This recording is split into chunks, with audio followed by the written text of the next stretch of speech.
The clock on the wall ticked softly, filling the quiet apartment. Mira stood in the kitchen, staring out the window. The rain slid down the glass, matching the heavy feeling in her chest. Her hands gripped the edge of the sink, but she wasn't thinking about the dishes or the mess in front of her. In the other room, she could hear Ravi, her husband, talking on the phone. His voice was cheerful, full of jokes and laughter. It had been a long time since he had spoken to her like that. She wasn't angry at him, at least, not entirely.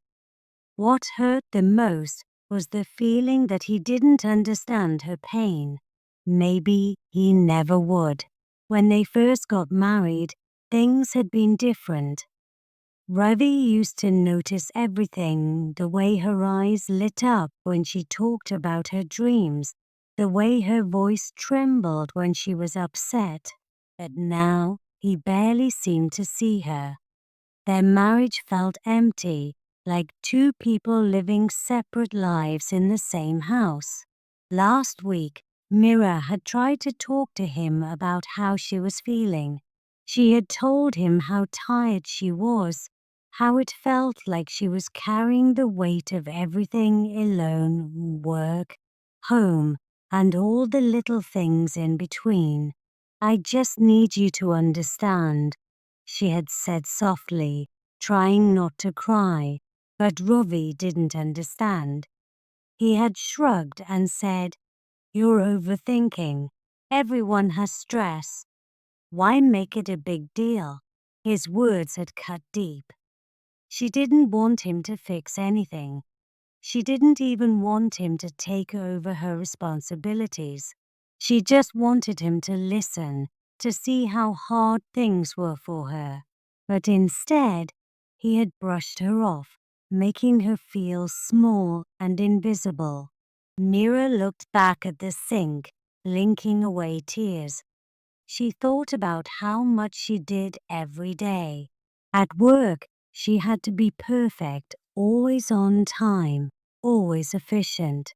At home, she had to keep everything running smoothly, cleaning, cooking, and taking care of Ravi.